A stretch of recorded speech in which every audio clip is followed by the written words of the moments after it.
बेहतर से बेहतर की तलाश करो, मिल जाए नदी तो समुंदर की तलाश करो। टूट जाता है शीशा पत्थर की चोट से, टूट जाए पत्थर ऐसा शीशा तलाश करो, ऐसा शीशा तलाश करो। कैसे हैं मेरे प्यारे बच्चों? ईश्वर की कृपा से आप सभी अच्छे होंगे। और वास्तविक संख्याओं के अंतर्गत आज आपके सामने अगला भाग प्रस्तुत है, जो कि एग्ज़ाम की दृष्टि से बहुत ही महत्वपूर्ण भी है, जिसमें जब हमारा बोर्ड एग्ज़ाम होता है तो उसमें एक क्वेश्चन इस प्रकार का ज़रूर पूछा जाता है। तो आइए बच्चों जानते हैं किस प्रकार से ऐसे क्वेश्चनों को हम करते हैं। तो क्वेश्चन है हमारा, सिद्ध करो कि √2 एक अपरिमेय संख्या है। सिद्ध करो कि √2 एक अपरिमेय संख्या है। √2 को वो दे सकता है, सिद्ध करो अपरिमेय संख्या है। √3 को दे सकता है, √5 को दे सकता है, √7 को वो दे सकता है। सिद्ध करो कि वो एक अपरिमेय संख्या है, यानी कि जो अभाज्य संख्याएं होती हैं उनका वर्गमूल हमेशा क्या रहता है? एक अपरिमेय संख्या रहता है, जिसे हमें सिद्ध करना है। एक बार तो एग्जामिनर ने कमाल ही कर दिया और उसने क्वेश्चन दिया कि सिद्ध करो कि √11 एक अपरिमेय संख्या है। पहले कभी नहीं दिया था और एग्ज़ाम में दे दिया। लेकिन आपको परेशान होने की कोई आवश्यकता बिल्कुल भी नहीं है, ठीक है। ऐसे प्रश्नों को बहुत ही आसान तरीके से किया जाता है। एक अगर हम आपको बता देते हैं तो दूसरा बिल्कुल सेम एज इट इज होगा, किसी प्रकार का कोई चेंजेज नहीं आता है, बस थोड़े से चेंजेज आते हैं जिसको हम आपको बताएंगे। सबसे पहले हम सिद्ध करते हैं कि √2 क्या है? एक अपरिमेय संख्या है। इसको करने से पहले आप थोड़ी सी एक चीज़ समझ लो, जिसका प्रयोग इसमें बीच में होगा, इसलिए आपको शुरुआत में ही हम बता देते हैं। वो ये है कि जैसे मान लीजिए कि कोई संख्या p है और वो संख्या a² को क्या करती है? विभाजित करती है। कोई भी संख्या p a² को विभाजित करती है, तो जो संख्या p है वो a को भी विभाजित करेगी। ये बिल्कुल कन्फर्म है, ये हर कंडीशन में प्रूव्ड रहता है। कैसे? समझ लीजिए कि जैसे कोई संख्या 5 है और 5 10 के स्क्वायर को विभाजित करती है, तो 10 का स्क्वायर क्या हो जाएगा? 100 हो जाएगा, यानी 5 का भाग 100 में जा रहा है, तो 5 का भाग 10 में भी जाएगा, जाता है, स्वाभाविक है। ऐसे ही कोई संख्या 7 है और वो 14 के स्क्वायर को क्या करती है? विभाजित करती है। 196 होता है, तो वो 14 को भी, यानी कि 14 में भी 7 का विभाजित भाग जाएगा, 100% जाएगा, ठीक है। तो ये चीज़ है, अगर p a² को विभाजित करता है तो p a को भी क्या करेगा? विभाजित करेगा। इस प्रमेय का यूज इसमें प्रूव में होगा। चलो होगा तब बताएंगे आपको। फिलहाल तो हम अपने क्वेश्चन पर आते हैं, जिसमें दिया गया है सिद्ध करो कि √2 एक अपरिमेय संख्या है। अब अपरिमेय संख्या तो है, इसको हम क्या करते हैं? परिमेय संख्या मान लेते हैं, ठीक है। मानने पर देखते हैं क्या क्या चीज़ें कंडीशन आती हैं हमारी। माना √2 एक परिमेय संख्या है। अब परिमेय संख्या है तो परिमेय संख्या की कंडीशन इस पर लगेगी, और परिमेय संख्या की जो कंडीशन है वो क्या है कि इसे p/q के रूप में लिखा जा सकता है। तो √2 बराबर क्या हो जाएगा? p/q हो जाएगा, जहाँ p, q क्या होती हैं? सह अभाज्य संख्याएं होती हैं, ठीक है। सह अभाज्य संख्याएं, सह अभाज्य संख्याएं हैं।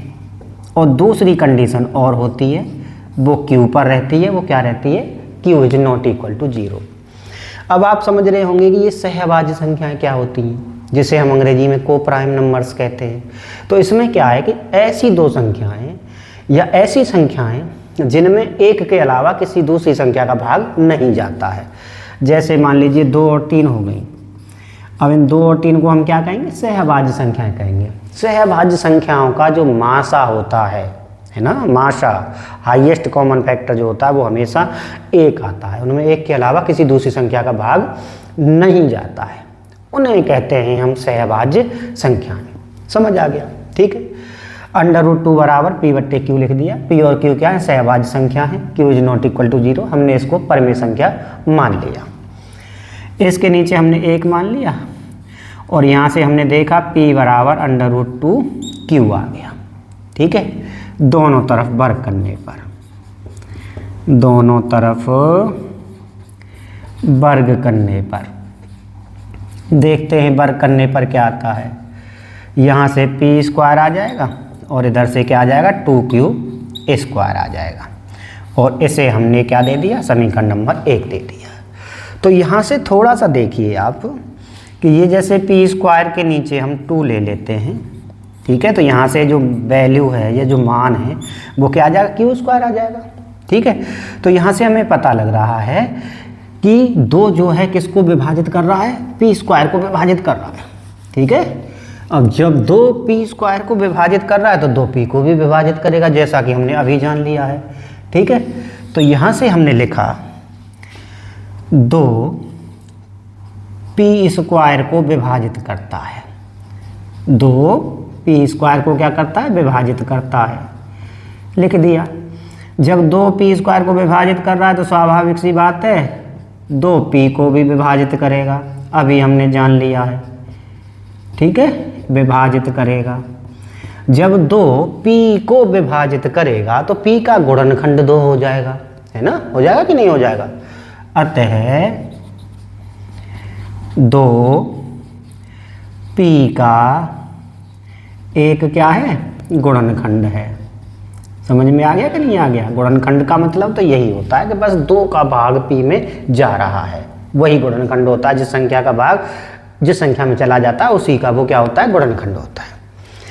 जब 2p का गुणनखंड है तो समीकरण 1 से देखिए p² बराबर क्या, 2q² है। ठीक है, जब 2p का अगर गुणनखंड है तो सीधी सी बात है p बराबर हम क्या रख सकते हैं, 2c रख सकते हैं। क्या रख सकते हैं, 2c रख सकते हैं। 2 का भाग जा रहा है और जो भागफल है वो क्या आ रहा है, c आ रहा है। ठीक है, p की जगह पर हम क्या रख सकते हैं, 2c रख सकते हैं। क्यों रख सकते हैं 2c, क्योंकि 2 भाजक है, ध्यान करो थोड़ा सा यूक्लिड डिवीजन से, और c क्या है, उसका भागफल आ रहा है। ठीक है, समीकरण 1 से p बराबर 2c रखने पर, चलो भाई रख देते हैं, रख दिया हमने, तो ये 2c का स्क्वायर हो जाएगा और इधर आ जाएगा हमारा ये 2q², ये हो जाएगा 4c² और ये क्या आ जाएगा हमारा 2q² आ जाएगा। 2 से 2 कट गया तो 2c² बराबर क्या आ गया, q² आ गया। और यहाँ से हमें एक चीज़ पता लग रही है कि अगर q² में 2 का भाग दें तो उसका मान किसके बराबर आ रहा है, c² के बराबर आ रहा है। ठीक है, ये जो 2 है q² के नीचे ले लिया, इसका मतलब q² में भाग जा रहा है इसका, और ये किसके बराबर आ जाएगा, c² के बराबर आ जाता है। यहाँ तक मेरे ख्याल से आप सभी को समझ में आ गया होगा। अगर यहाँ तक समझ में आ गया है तो हमारा क्वेश्चन यहाँ पर लगभग कंप्लीट होने वाला है। अब क्या होता है, यहाँ पर 2q² को विभाजित करता है, 2q² को विभाजित करता है। अब जब 2q² को विभाजित कर रहा है तो 2q को भी क्या करेगा, विभाजित करेगा। और जब 2q को विभाजित करेगा तो सीधी सी बात है, क्या है सीधी सी बात, कि q का गुणनखंड 2 होगा, q का एक गुणनखंड 2 होगा। पहले भी हम प्रूव कर चुके हैं कि p का एक गुणनखंड 2 होगा, तो लिख देते हैं p, q का एक गुणनखंड क्या होगा, 2 होगा। ठीक है, शुरुआत में हम क्या मान रहे थे कि p और q सहभाज्य संख्याएं हैं और यहाँ पर p और q का एक गुणनखंड आ रहा है, तो ये तो हमारा उल्टा हो गया। ये हमारी कल्पना का क्या हो गया, विरोधाभास हो गया। विरोधाभास हुआ क्यों है, क्योंकि ये एक अपरिमेय संख्या थी और हमने इसे परिमेय मान लिया था। ठीक है, तो बस यही लिखेंगे, यह हमारी कल्पना का विरोधाभास है, कल्पना का विरोधाभास है। अतः √2 एक अपरिमेय संख्या है। ठीक है, और यहाँ से आपको पूरी तरीके से समझ में आ गया होगा। एक बार दोबारा से थोड़ा सा रिवाइज में इसको कराता हूँ। √2 को मान लिया हमने कि ये एक सहभाज्य संख्या है, परिमेय संख्या है। √2 क्या है? एक परिमेय संख्या है। अब परिमेय संख्या है तो P/Q के रूप में लिखा जाएगा, और P/Q के रूप में लिखा जाएगा, और P और Q होती हैं यहाँ पर सहभाज्य संख्याएं। √2 के नीचे 1 मान लिया, क्रॉस मल्टीप्लाई कर दिया, P बराबर √2Q आ गया, वर्ग किया तो P²/2 बराबर Q² आ गया। यहाँ से हमें एक चीज़ पता लग जाती है कि 2 का भाग P² में जा रहा है, 2 का P² में जा रहा है तो 2 का P में भी जाएगा, P में जाएगा तो P का एक गुणनखंड हो जाएगा। जब उसमें भाग जा रहा है तो P की जगह पे हम 2C रख सकते हैं। ठीक है, रख सकते हैं कि नहीं रख सकते हैं? और जब 2C रख दिया है हमने उसमें, तो इस प्रकार से हमें ये भी सिद्ध हो गया कि 2 का भाग Q² में भी जा रहा है, और Q² में भी जा रहा है तो इसका मतलब Q में भी जाएगा, Q में भी जाएगा तो इसका मतलब उसका एक गुणनखंड हो जाएगा। P और Q दोनों का गुणनखंड 2 हो जाता है, तो इसका मतलब हमारी कल्पना का विरोधाभास आ जाता है। ठीक है, इसीलिए हम कह सकते हैं कि √2 एक अपरिमेय संख्या है। ठीक है, समझ में आ गया? अब इसके आगे एक क्वेश्चन और हम करने वाले हैं, और वो क्वेश्चन है हमारा √5। ठीक है, √3 का आप खुद सिद्ध करना। ठीक है, √5 का हम सिद्ध करने वाले हैं कि √5 एक अपरिमेय संख्या है। एक एक स्टेप इसका बिल्कुल सेम रहने वाला है, बस जहाँ पर स्क्वायर होता है और जहाँ पर एक गुणनखंड आता है, तो P और Q का गुणनखंड इसमें क्या आया था? 2 आया था। अब इसमें गुणनखंड क्या आएगा? 5 आएगा। 11 का करोगे तो 11 आएगा, स्क्वायर करेंगे 11 का 121 आता है। ठीक है, बाकी सारी चीज़ें इसमें समान रहने वाली हैं, आपको बिल्कुल भी परेशान होने की आवश्यकता नहीं है। 1-2 बार प्रैक्टिस करेंगे समझ में आ जाएगा, लेकिन इतना मान के चलिए कि बोर्ड में ये क्वेश्चन इस प्रकार का जरूर आता है। एक दूसरे प्रकार का है, वो हम अगले वीडियो में समझेंगे, वो और ज़्यादा सरल होता है इससे। ठीक है, माना √5 एक परिमेय संख्या है। भाई अपरिमेय तो सिद्ध ही करना है, तो क्या मान लेते हैं? एक परिमेय संख्या है। अब जब परिमेय संख्या है तो क्या होगा? P और Q के रूप में लिख दिया जाएगा, बराबर P/Q। यहाँ P, Q क्या है बताइए? सहभाज्य संख्याएं हैं, सहभाज्य संख्या हैं, और Q ≠ क्या है? 0 है। ठीक है, समझ आ गया? इसके नीचे 1 मान लेते हैं, P बराबर आ जाएगा √5Q। ठीक है, इसका मल्टीप्लाई इसमें कर दिया, दोनों तरफ वर्ग करने पर, दोनों तरफ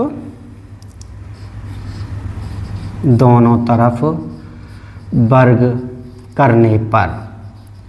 अब जब दोनों तरफ हम वर्ग करेंगे तो ये आएगा P² और ये आ जाएगा आपका 5Q²। ठीक है, समझ आ गया? अब यहाँ से वही चीज़ 5 P² को विभाजित करता है। अब जब 5 P² को विभाजित करता है तो 5P को भी विभाजित करेगा, P को भी विभाजित करेगा। ठीक है, अब विभाजित करेगा तो 5P का एक गुणनखंड है, P का एक क्या होगा बेटा? गुणनखंड हो जाएगा। चलो गुणनखंड हो गया है, आगे देखते हैं क्या कंडीशन आने वाली है। जो समीकरण नंबर 1 था, जब एक गुणनखंड हो गया तो P बराबर क्या रखेंगे बताओ? 5C रखेंगे। जो गुणनखंड होगा, P का गुणनखंड 2 था तो 2C रख रहे थे, अब P का गुणनखंड 5 है तो 5C रख रहे हैं। किसी में 3 आएगा गुणनखंड तो 3C रख देंगे, किसी में 11 गुणनखंड आएगा तो 11C रख देंगे, किसी में 7 आएगा गुणनखंड तो 7C रख देंगे। सेम है कि नहीं है पूरी तरीके से? P बराबर 5C समीकरण 1 में रखने पर, ठीक है, रख दिया भाई। 5C का स्क्वायर हो गया, बराबर p की जगह पे तो 5c रख दिया, बराबर 5q² दिया गया है हमें 5q²।